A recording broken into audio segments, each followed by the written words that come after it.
The broadcast is now starting. All attendees are in listen-only mode. Hello, I wanted to thank everyone for attending today's Expert Insights webinar. My name is Chris Pachuta, and I'm the Senior Business Development Analyst here at PSD. We are recording this presentation, and we will be sharing it with all attendees once it's available. Today's webinar is Take a Minute to Stretch, What You Need to Know About Stretch Energy Codes, where our presenters will share information about stretch energy codes across the country. And while they will be sharing case studies, this presentation is not limited to any particular state. And for questions about state-specific stretch code, please refer to the jurisdiction's rules and regulations for more information. If you have any questions during the presentation, please post them in the question box and we will answer them at the end. And now I would like to introduce our presenters for today. We have Bill Dieters and Michael Rossi, both are energy code specialists here at PSD. Bill has been involved in residential and light commercial construction since 1988. Some of his roles have included manager of design and estimating departments, producing energy modeling and code compliance documents for builders nationwide, HERS ratings. He also has experience with energy modeling software, such as RemRate, Ecotrope, ResCheck, and Energy Gauge. He also has experience with building code and quality assurance inspections and residential HVAC design. Bill holds certifications in ICC Residential Building Inspector, Commercial Energy Plans Examiner, Residential Energy Inspector / Plans Examiner, Residential Mechanical, Residential Plumbing Inspector, Fire Inspector 1, as well as ResNet HERS Rater and ResNet QAD certification. Michael is based in Southern New Hampshire, where he provides energy codes training and technical support to various stakeholders in Massachusetts and other states in the Northeast. Prior to joining PSD, Michael was a senior associate of building energy codes at NEEP.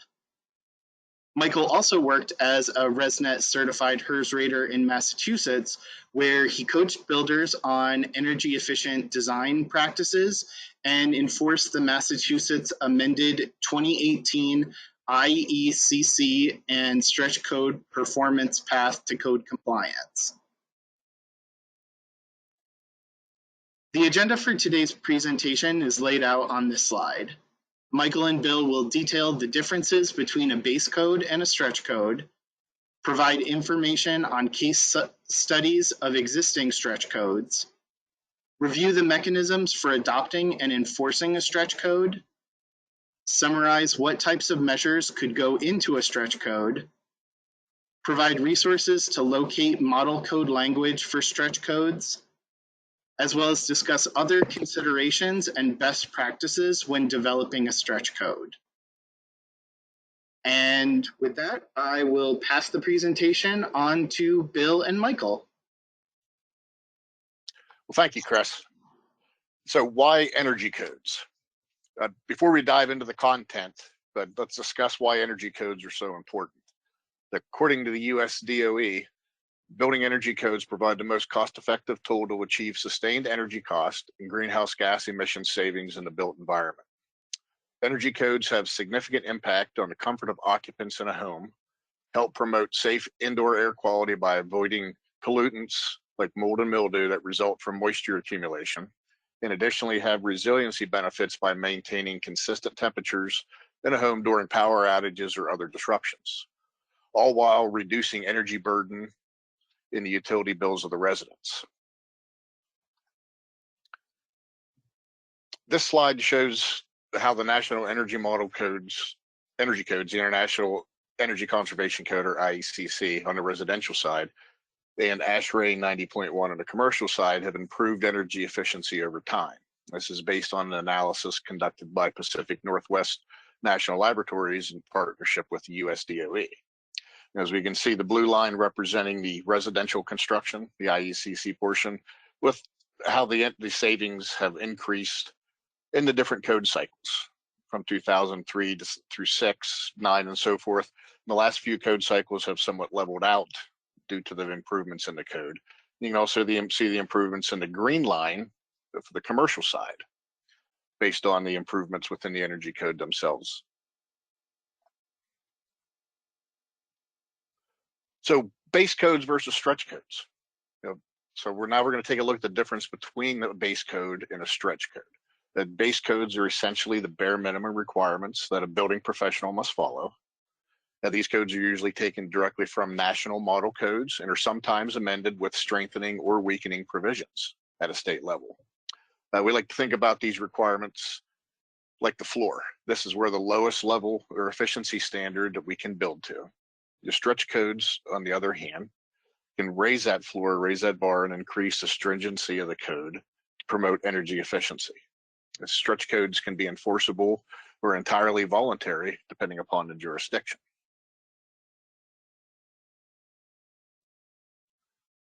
So what could a stretch code include? Well, so what makes a stretch code more energy efficient? Here's a brief list of measures that could be included in a stretch code to go above and beyond the base requirements.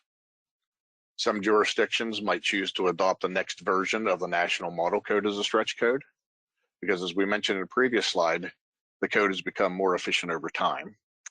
So for example, the jurisdiction may follow the 2018 IECC, but adopt the 2021 IECC as a stretch code. Other jurisdictions may take a different approach and include provisions that align with state climate goals like decarbonization, and may include readiness provisions for future solar, electric vehicle charging, or electrification of mechanical equipment and appliances. Others may also include more stringent energy rating index or ERI values, while others might want to go even further and look at embodied carbon. This goes to show that there are a variety of measures that you can pick and choose from to include in a stretch code. So when it comes to adoption and enforcement, it's a little complicated because it's not consistent across all states. Some jurisdictions may adopt entirely optional stretch codes, while others may be enforceable. Some jurisdictions can provide templates for code language that can be adopted and enforced at the local level. It really all depends on state law and if codes are enforced by a state or by a local jurisdiction.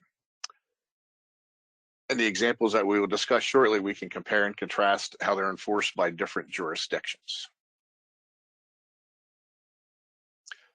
The next two slides just going to be an overview of where stretch codes have been adopted in the United States as of August 2024.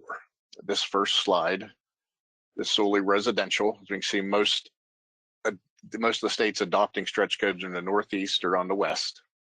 And these can range from additional green compliancy, just energy compliance, energy or electric and electric ready provisions, or zero energy. On the commercial side, we have pretty much the same states with the addition of Maryland with the green side on the commercial. So not all states have stretch codes in effect at this point. And at this time, I'd like to pass on to Michael Rossi for. Great, thank you so much, Bill. So as Bill noted, before stretch codes are more efficient than a statewide base code. When developed by a state or adopted by a local jurisdiction, stretch codes can provide an opportunity for uniformity of the requirements, so jurisdictions aren't enforcing different provisions. And in the next few slides, I'm going to talk about some case studies of where stretch codes have been implemented.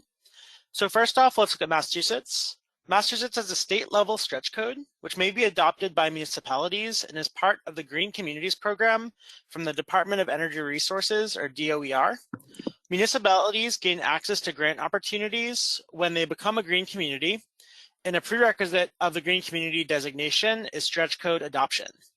Additionally, Massachusetts has recently added a municipal opt-in specialized energy code, which adds additional efficiency measures that stretch code communities may choose to adopt, such as pre-wiring for future electrification and an on-site solar requirement if the new building is putting combustion equipment into a new building. The program is widely successful, and as of February 2024, the stretch code has been adopted in around 300 municipalities out of 351 since its inception in 2008, and 45 communities or so have also adopted the specialized opt-in code, which represent over 20% of the Massachusetts population, which only became available for adoption in 2023. So Massachusetts is also in the process of creating a climate leaders program that unlocks additional grant money in addition to the Green Communities program, and a prerequisite to becoming a climate leader is adoption of municipal opt-in specialized code. So as you'll see from the map on this slide, there are three different shades of codes here. So those in that tan white color are communities that have adopted the base code. Those in that light blue color are communities that are currently following the stretch code. And those in that dark blue color with a green border are communities that have adopted the specialized opt-in code. Rhode Island also has a stretch code that's entirely voluntary, meaning that it's essentially a guide that builders may choose to follow if they want to go above and beyond the code requirements. Their stretch code includes certification to the Department of Energy Zero Energy Ready Homes program, requirements for residential buildings, and the International Green Construction Code, or IGCC, for commercial buildings. Oregon calls it stretch code or reach code. It can be called either typically, and on the residential side, the reach code has third-party certification programs through Energy Star, the U.S. Department of Energy Zero Energy Ready Homes program, and passive house certification. Additionally, there's a water efficiency standard called WeStand. And on the commercial side, there are two compliance paths, one following the energy cost budget method of ASHRAE 90.1, that is 10% better than the energy cost budget noted in the code, and following ASHRAE Appendix G that reduces energy use by 10%. Data centers also have their own requirements to follow, and in Oregon, both the residential and commercial stretch code are entirely voluntary. All right, New York has developed a stretch code called NY Stretch, which was created by the New York State Energy Research and Development Authority, or NYSERDA, and it's updated periodically, which can be adopted by local municipalities voluntarily. Essentially, the stretch code is a framework provided by the state and has model code language that municipalities can choose to follow to go above and beyond the base code requirements. New York City, for example, has adopted NY Stretch, but has also added additional amendments to it. All right, Maine's previous stretch code was based on a newer model code, where the stretch code was the 2021 International Energy Conservation Code with appendices, whereas the base code was the 2015 International Energy Conservation Code. So the state's in the process of updating the 2021 IECC and making that their base code. So the stretch code is also being updated to reflect the fact that the new code is being moved forward. So as part of that, their new plan as part of the stretch code will be to encourage a 15% improvement in the building thermal envelope when compared to the base code. And then in Vermont's 2024 residential building energy standards, the state stretch code is embedded in a code section R407. The stretch code outlines two opportunities to comply. First is through the package plus points approach, which is like a prescriptive path, and through a home energy rating system, or HERS path. These paths are applicable to both the base code and the stretch code. However, the stretch code requirements are more stringent than the base code. The images on the slide outline the number of points needed for compliance with the approach. And as you'll see, the numbers of points required for different building types under the base code and the stretch code are different. And the stretch code requires more points. And you can earn points by making improvements to different building components, like the thermal envelope, heating, ventilation, and air conditioning systems, water systems, adding renewables, or other measures. It's also interesting to note that the number of credits required are more stringent for larger buildings, over 4,000 square feet. This is like a requirement that's in the Mass Municipal Opt-in Specialized Code that we talked earlier, where buildings over 4,000 square feet can't follow the mixed fuel pathway of the code, meaning if they're using combustion equipment, they must also include enough on-site renewable energy generation to get to net zero. And the Vermont stretch code is available for adoption by municipalities through statutory authority. And with that, I'll pass it back to Bill. Well, thank you, Michael. So now we're going to take a look at some metrics available to set green building targets for residential and commercial buildings. In the next few slides, we'll review different building certification programs. So first we have the Home Energy Ratings System, or HERS, index for residential buildings. Now, the HERS index looks at energy features of the home, such as insulation, windows, mechanical equipment, appliances, and other features, and creates an energy model, like a miles per gallon sticker for a car, but for a house. Now, the lower the HERS score, the better. A HERS 100 is equivalent to a new home constructed in 2006. And a HERS 0 or lower is a zero net energy home. As we can see by this example, we show 65 on the screen. That home currently would be rating at 65, would be approximately 35% more energy efficient than the home in 2006. Another standard that's available is Passive House certification through FIAS, which is formerly the Passive House Institute US. This standard is more stringent than other certification programs like Energy Star and Zero Energy Ready Homes. It goes above and beyond code requirements, with HERS index targets ranging from 40 to 0 or lower. There is also a European standard for passive house building, which is Passive House Institute, or PHI. These programs requirements are updated periodically and change over time to become more stringent.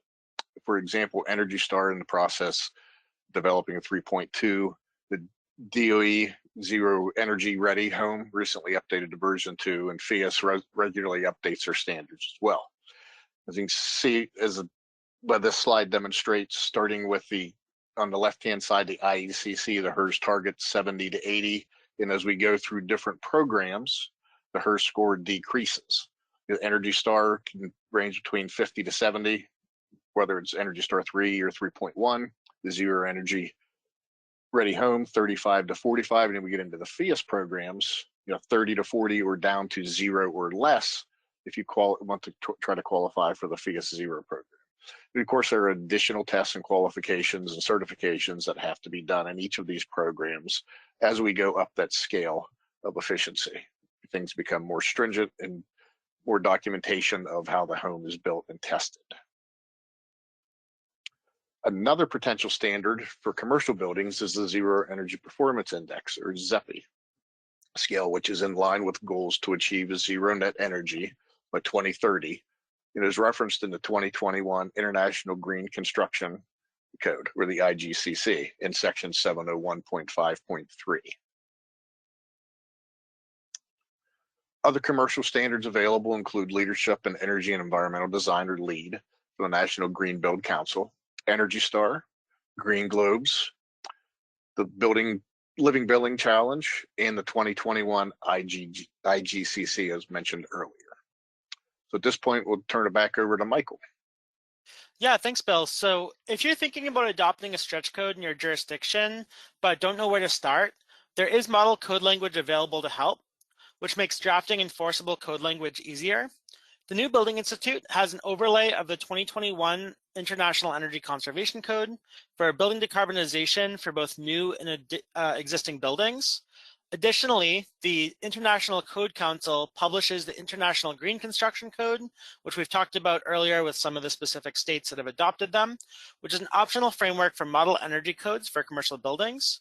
And the latest item available are the appendices to the 2024 International Energy Conservation Code, which have significant decarbonization provisions available to include as part of a stretch code. And also consider taking language from other jurisdictions that have passed stretch codes and use them if they provide unique approaches. Vermont and Massachusetts, for example, are both looking at embodied carbon emissions in their code in different unique ways. And in this slide, we're going to cover some additional considerations and best practices for stretch codes. First, education of our design professionals, builders, and code enforcement officials is extremely important for successful implementation, as is enforcement. We need to make sure that these groups are getting the information they need to be able to do their job successfully. Next, it's important to consider tying stretch codes to incentive programs. to alleviate some upfront costs. In Mass, for example, the state offers a pool of grant funding for energy efficiency projects to municipalities that have adopted the stretch code. It's also important to understand that the rules and regulations surrounding stretch codes in your jurisdiction to determine if it's even possible for communities to adopt them. We also suggest using enforceable model code language whenever possible. It doesn't have to be too complicated. You don't need to reinvent the wheel. There are codes out there to pull from to help. And last but not least, share success stories and lessons learned with other jurisdictions about how stretch codes have been implemented to allow for smoother future adoptions. So sharing lessons is a really important piece of this, is seeing what worked well, what you could do better. Really having that collaboration can be really important here. So we'd like to share some ways that our team at PSD is available to support your jurisdiction with energy codes. We have a team of dedicated subject matter experts that provide training, education, outreach, and technical assistance, compliance studies, and code development to our clients. In the next few slides, we're going to discuss some of our services in more detail. So this slide describes the different ways that our team supports our clients, primarily state energy offices, with the adoption of energy codes and adjacent policies to codes like building performance standards. We can provide cost-effectiveness studies on updating energy codes, which can be valuable when jurisdictions are considering updating their code to a newer version. Code is published every 3 years. Additionally, we provide education and resources for state agencies, local jurisdictions, and policymakers, along with implementation support for building performance standards. We can also support stretch code development and analysis, as we've discussed in today's presentation. Our team can also support energy code compliance field studies, which can be a useful metric for evaluating the code enforcement rate in your jurisdiction. And we also engagement for services designed to support energy code implementation and engagement plans, such as checklists, field guides, and process improvement tools, which can help the workforce understand the complex code requirements more easily. And with that, I'll toss it back to Bill. Thank you, Michael. So our team conducts virtual and in-person training for building code officials, design professionals, and construction trades. We revise our existing programs and develop new curriculum based on adopted building codes. Our programs typically are focused on the International Energy Conservation Code and state adopted amendments. Our programs can vary in length, mostly between 1 hour and 3 hours for both in-person and virtual, and all attendees can receive continuing education credits, for example, AIA, ICC, or ResNet, that apply to their respective licensing and certifications. PSD offers a learning management system, or the PSD Academy, which provides a 24/7 on-demand multimedia e-learning experience with interaction and engagement features and automatic scoring for certificates and reporting of CEUs. That supplemental downloadable training materials can be added to each course, and fully customized dashboards unique to our clients' branding can be created. The PSD Academy currently offers several courses as well as Energy Star and HERS training.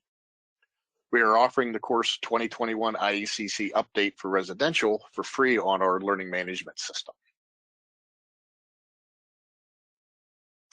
And here's an example of the 2023 training.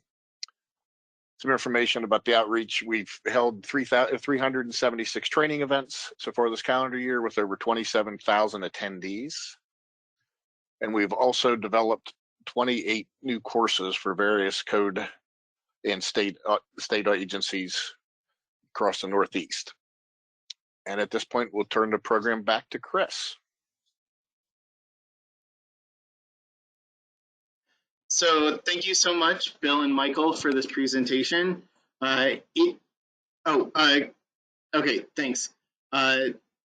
If any of the attendees have questions after this webinar or would like more information, please feel free to contact KJ Kezar, our VP of Business Development, or Brendan Thomas, our Director of Business Development. And we have their email addresses on this slide.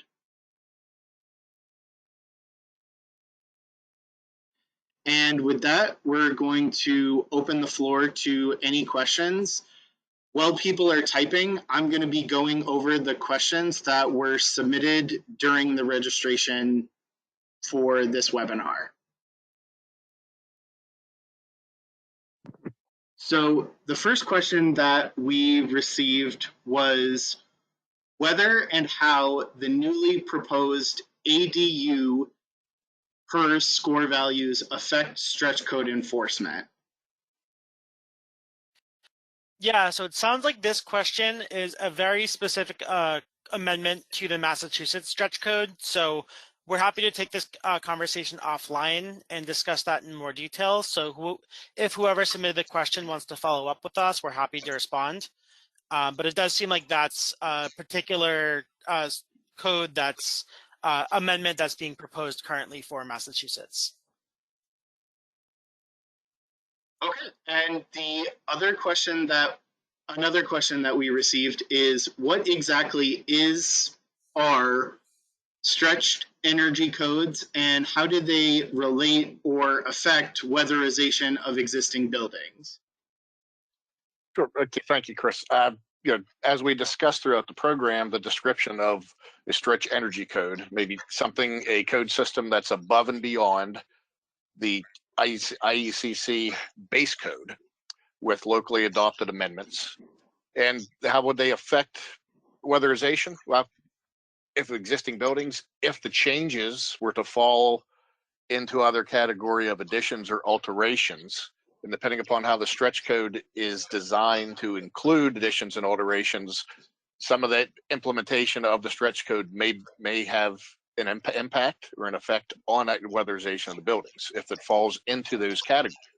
Again, it's going to depend on how the local authority having jurisdiction or the state outlines additions, alterations in their stretch code.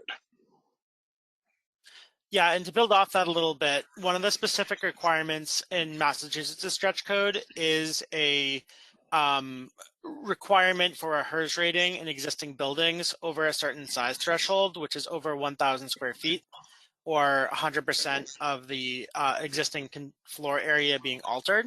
So there are some stretch codes that do have existing building provisions sort of built into them a little bit, but I can't think of any other examples on the top of my head other than Massachusetts, but that's something where good way to reach some of the decarbonization savings with our existing building stock through building energy code upgrades. Thank you. And another question that we received is how do building performance standards relate to stretch codes? Yeah, and that's a great question. What I like to think about this when I see them is building performance standards in a way are kind of adjacent policies to energy codes. So the building performance standard and the code are sort of separate pillars in terms of like how you can achieve savings and building efficiency and decarbonization. So the way I like to see it is I think that building codes and stretch codes in particular, can help prepare a new building to become a future existing building and prepare for a building performance standard. So for example, one requirement that's currently in the model code for the 2021 and the 2024 IECC include provisions for energy monitoring. And provisions like this that relate to energy monitoring could be really valuable when you're considering adopting a building performance standard, because it sort of is one of those types of features that can help prepare for a future BPS. So essentially, like I think the way you can align any energy code, whether it's a base code or a stretch code with a building performance standard, is to look at ways your codes can help make sure that the stock that's being built today in 5 or 10 or 20 years is able to meet the requirements of a BPS. And then another question that we received was, how would a municipality or state go about adopting a stretch code? Yep, that's a good question, Chris, as to how that would happen. Typically, there's a normal process with the code cycle review program within states and local municipalities.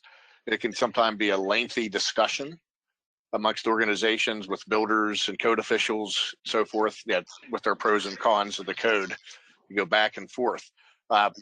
Proposing additional energy adoption within the code itself, more stringent compliancy would be one step in proposing that towards whether it's a state or the authority having jurisdiction for that. And Michael, do you have another take on the adoption of the code?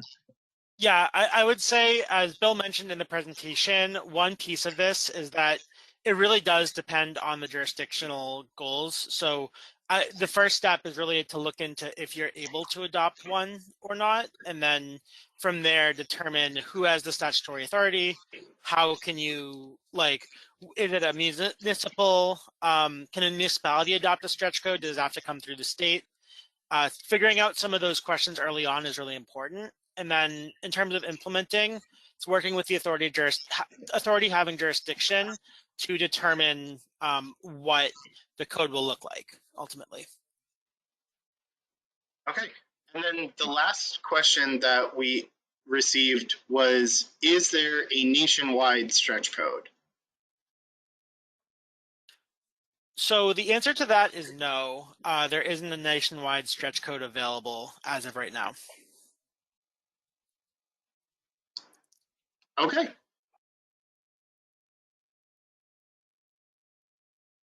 Okay. Well, it looks like there aren't any questions, so I just wanted to. Oh, do we have a question? Okay. So I just want to thank everybody for attending today's webinar. As I previously mentioned, once we have the recording available, we will send a follow-up email to all attendees and share that link. And I hope everyone has a great rest of their Friday and a wonderful weekend. Yep. Enjoy your weekend, folks. Yes, thank you all for joining. Take care. Thank you. Take care.